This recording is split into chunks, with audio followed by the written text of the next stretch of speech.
As you stand tall, take that extra moment just to scan from the feet to the crown of your head. And as you grow a little bit taller, do take a big breath in. And then choose to release completely, helping you to ground, let it out. This time shrugging with your inhale. And relaxing the shoulders back and down with your exhale. Let's keep going with that. Simple inhale to shrug. Exhaling to release. And maybe do a couple where the mouth is open on that exhale.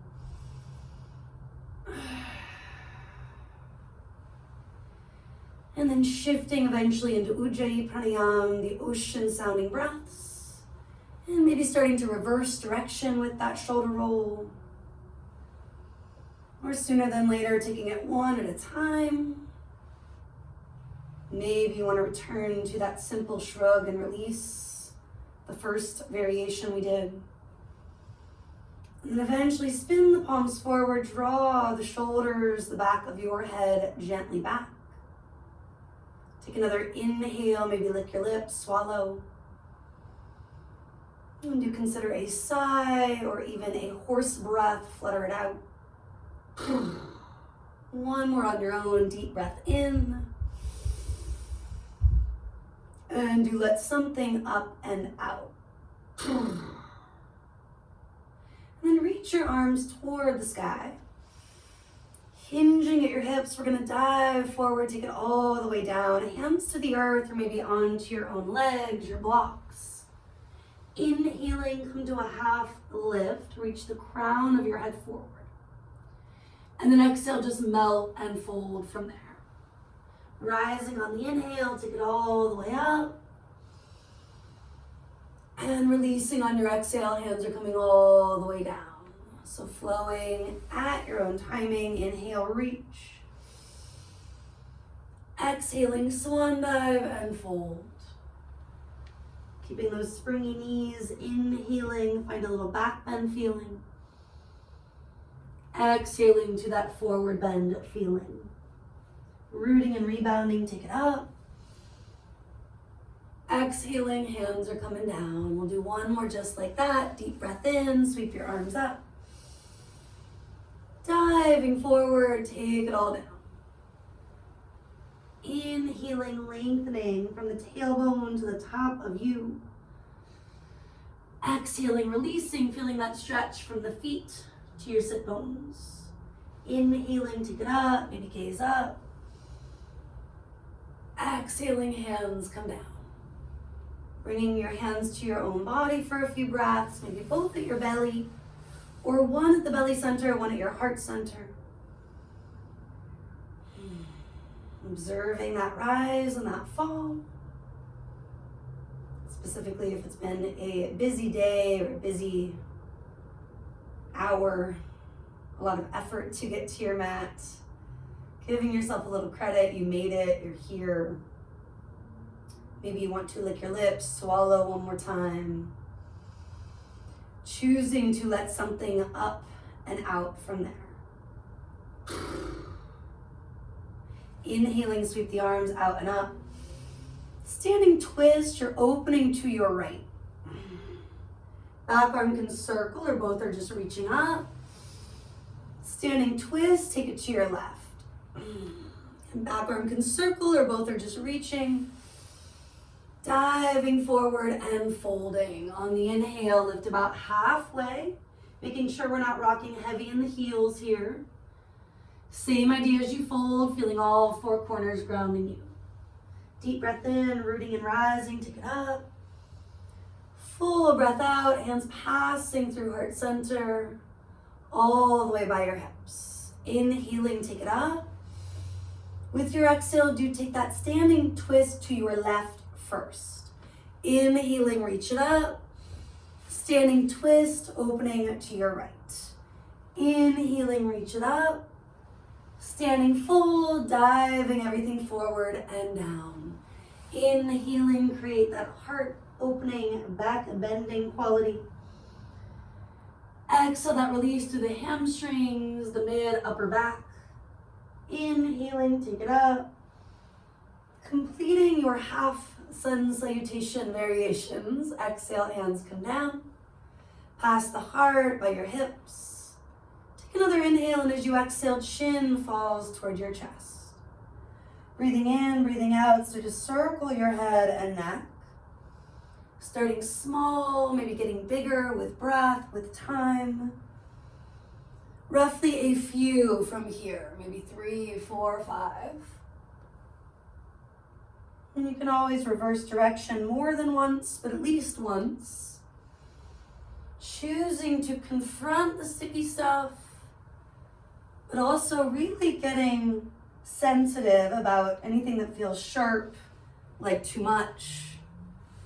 Backing off when you do feel anything that lets you know you've maybe gone a little too far too fast. And then finishing up those neck rotations, let's bring the hands to the heart center. Bring your chin so it is level with the earth. Little rock and sway, both forward, back, right to left. Rebuilding that Tadasana, that mountain pose that we began with today. But now hopefully you've loosened up a little bit physically, mentally, grounding down through the feet, lifting and lengthening through your belly, your heart, the very top of your head. And then that moment to soften, to surrender, really balancing these qualities of effort and ease. In Sanskrit, Sthiram Sukham Asanam. Strength and flexibility. Choosing to breathe in as much as you breathe out. This idea of samavriti, sitting behind the pranayam, the breath work. Reach the arms up and pause. Noting that even when we pause, as I usually say or hold in the pose, you are breathing just as deeply as when you're flowing. Take your right hand to your left wrist, going up and over, a little side stretch. Backing off or adding more. You can even cross the foot. Another breath, 2, gazing forward or up. If you've yet to add it, maybe you do. And then backing off, even it out, extended mountain. Urdhva Hastasana, so you're reaching up, maybe wiggle, brighten fingers, toes. Plug the upper arms, the shoulders down, ground the feet back down if that got lost. And then side 2, taking it up and over. Assessing, checking in that we're not going too far, too fast. Maybe you're going further. Maybe it's feeling good to continue to deepen that stretch. Getting into all sorts of stuff sitting in the outer ribs, the hip flexors. You might feel it as low as the outer knee, calf, ankle, depending on where you're holding soreness. And if all you feel is your face, your neck, do not take the gaze up, or at least soften those spots and see if that helps. And then eventually we unwind, Urdhva Hastasana. Now it's often cued to join the palms, touch the palms, look up, etc. Doing any and all of that if and only if your face, your shoulders feel good here. My garage just got to 68, part of my parka and part of that space in both the feet, the hands. Do what works for you. Exhaling, bow forward and fold. Inhaling, chest forward. Stepping it back, let's walk to a plank pose. Holding in plank, top of a push-up for the next few breaths. Little rock, sway, just like in mountain. Feel your body waking up from the feet to the crown back down to the feet. The core of the body integrating with the breath, drawing the navel in as you breathe out. One more inhale in plank. Push the earth away, lift your booty up and back, downward facing dog. A little adjusting, a little extra stretching, moving. Maybe yawning. Any sort of lion's roar style of breath where you stick out your tongue. Maybe even adding the scrunching of the face, the brightening of the mind's eye. Flowing it forward, shifting into that plank. Consider putting your knees down. We're going to take a yoga style push-up. Elbows draw in and back, heart comes forward, lower roughly halfway. Pushing it up, plank or modified plank. Taking it back, down dog, or stay on the knees. Reach your booty up, puppy dog. Flowing, inhale forward, plank or modify that plank. Taking it down as one long line, nicknamed stick pose. Push it up for now, plank or modified plank. Press it back from there. Now you can do that 2 or 3 times. You can also just chill. I'm going to happily demo child's pose and then finally take off my parka-esque jacket. In total, maybe you're doing 4, 5, 6 or so of these push-ups. And then do join me in a kneeling position for some wrist stretching. Now that you're warm, you can get into that stuff, the nitty-gritty, circling it out. Maybe sighing it out. Maybe one side needs a little massage, a little assistance, stick with that. Or perhaps you're evolving it into your spaghetti and meatballs, as it's nicknamed, circling the hands both ways, plant meatballs, noodles, whatever's your thing. Doing that sort of awkward but helpful movement, b-boy, b-girl-esque. A little shake, shimmy, maybe a shoulder roll. And then walk the hands forward, setting it up from here. Wrists are traditionally parallel with the front of the mat. A little turn out if you're noticing you are tight in the wrists, sore in the triceps, biceps, shoulders. Eventually curl the toes, lift your hips, take it back to your downward facing dog. A moment to turn the head like you're saying yes and or no. Moving toward a flow, first time slowly bringing it forward, plank. Now no more push-ups unless you choose to add it. Knees up or down, shift forward, elbows draw back, and take it all the way to your belly on this one. Stretch the legs back, pull the heart forward, low or medium cobra. And exhale from there. Inhaling medium or big, full, classic cobra. And one more time, exhale to float it down from there. Shimmy your hands back if you didn't. Elbows essentially over wrists when we start to lift. You can always adjust slightly as you climb. Root to rise, maybe take the extra breath or 2. Even 3, 4, 5 if that's what you feel like you need. And eventually do take it back, downward facing dog from there. Rebuilding that foundation. And sometimes even when I'm cueing the vinyasa approach, linking the inhale or exhale to the movement, you might need the slow flow style. When in doubt, doing that is safer, in some ways harder, but in that really effective way. Shift it forward. Elbows hug in and back from there. Lowering halfway or all the way, you'll inhale, root the feet, you'll rebound, cobra or upward dog. Using the knees or just rolling right over your toes, push back, downward facing dog. For more heat, right as we're heading into later fall, early winter, inhaling, plank pose. Exhaling, take it down halfway or all the way. Inhaling, cobra or up dog. Exhaling, push back. Now if you're thinking, I'm good, it's 75, 80 degrees in my living room, you don't need all the heat.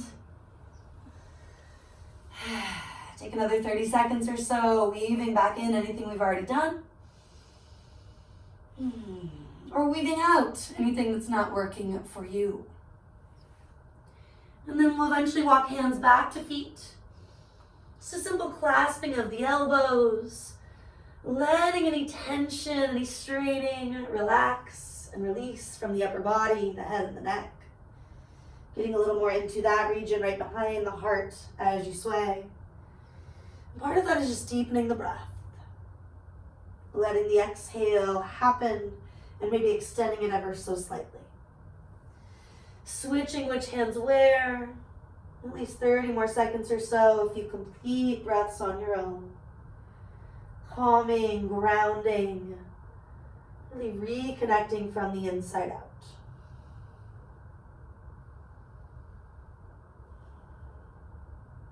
Eventually drop the arms, bend the knees. Take a breath or two to roll it up. From there, shrugging and releasing once or twice, maybe one shoulder at a time, once or twice. Anjali Mudra, that prayer-inspired shape, pressing the hands or just your finger pads. Using that sense of rooting and rebounding.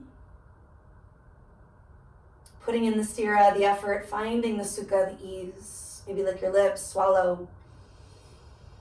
Flutter it out, choose to let something go. Letting that help you inform your intention, to set your intention. Using it both on and off your mat as a way to re-anchor. Inevitably, your mind will race in moments. Bringing it back again and again as a choice, as a way to at times shift your inner monologue. It doesn't all happen at once. But noticing it maybe a little sooner than later. Bigger inhale. And a more complete exhale. From there, interlace your fingers, take the heels of the hands forward. Plug your shoulders back and then reach the arms up. We're going to bend and extend the elbows a few times, helping to open up soreness, stress that sits in the space. Pushing up through the heels of the hands, out through the heels of the hands, depending on how you look at it or feel about it. A few more, inhale. Without jamming, exhale. That applies to both your elbows and your knees. Noticing as you move, is your chin wanting to jut forward, draw your head back. Maybe one more, lengthening your tailbone, lifting your sternum, your chest. And then letting that be enough for now. Split the arms, pause at that low T height. Brighten fingers, maybe wiggle them. Flip it, forearms up, fingers down. Another moment, opening up the heart center, the nerves that run through that space, all the way up to the heels of your hands, your fingertips. And exhale, the sukha, the softening. And that can be some relaxing, some swaying, some weird stuff. A breath, two, standing tall. Anything you need to do, including peace fingers, Anjali Mudra for that extra moment. A sigh, a horse breath, even a bigger lion's roar. Interlacing, try to get the other thumb on top, the one that's strange for you. Reaching hands forward and up. Again, roughly 4, 5, 6 breaths, bending and extending. Letting the early chaturangas, those push-ups, those flows help you to find the parts of you that need a little bit more confronting, maybe a little more efforting. And then the areas that are doing more than their fair share, where can you back off? Let them do a little less. This side might be more awkward, tighter. Eventually splitting the hands, brighten fingers, jazz style. Waking things up, forearms spin. A breath, two, a little sway, rock if you need that. And then release it, let it go. Last couple things, standing tall, shrug the shoulders, feel the scapula melting back and down. You're gonna interlace your fingers, but now the hands are facing you. Press the knuckles away from the body. And soft knees, soft elbows, let yourself gently round. Chin toward your chest, pulling the knuckles away from you. Choosing to let out the stress, the soreness, the excess efforting that might be in that area of the body. And then do take everything forward, plug the shoulders back, big inhale. Notice which thumb is on top, and then release. A little shake and shimmy. Maybe a shoulder roll or any variation to help release the scapula down. The sternum pulls forward and through the shoulders. And interlacing, other thumb finds its way on top. And for just a few breaths, gently letting the body round. Pulling the knuckles away from the belly. Noticing any habits that we tend to have in the face, the fingers, the toes. Finding your way back to neutral. Floating the arms down. Last moments, shaking, shimmying, and or shoulder rolling. Maybe lick your lips, swallow. Take a bigger inhale and then let it out however you need, including a weird sound, sigh, whatever you gotta do. Take the arms up. Exhaling, fold it down. Inhaling, heart forward, thighs gently press back. Take a slow walk to get to down dog. Enjoy that transition. Taking some movement laterally or some more pedaling of the heels, a little more relaxing to the knees when needed, including child's pose. From down dog, let's start to reach the right leg up. Let the hip roll open, play with some basic movement in the foot, the knee. Maybe get bigger, moving into the hip, including flipping out that dog. Slow and steady without cranking the neck or low back. Feeling into that wrist, elbow, shoulder, maybe pass through side plank or don't, right? No big deal if you need to take it back sooner than later. Anything kind of in between, like gate pose. Left leg eventually lifts, don't rush it. Getting into the toes, the foot, the knee. Of course, getting bigger with it if you'd like, getting into your hip, including flipping out that dog. Rooting and rebounding, it could feel very different in good ways and not so good ways on side two. Reassessing, not assuming. And maybe passing through a side plank. You can always use the top fingertips. And then back through neutral. Maybe bringing it to the knees. Again, a little wrist stretch, a little surrender. Maybe taking a vinyasa or two, building more tapas, heat, purification through sweat. Choosing to make your practice your own. I'm in that prayer-inspired shape. Last moments here. Or, of course, feeling your way through what you need right now.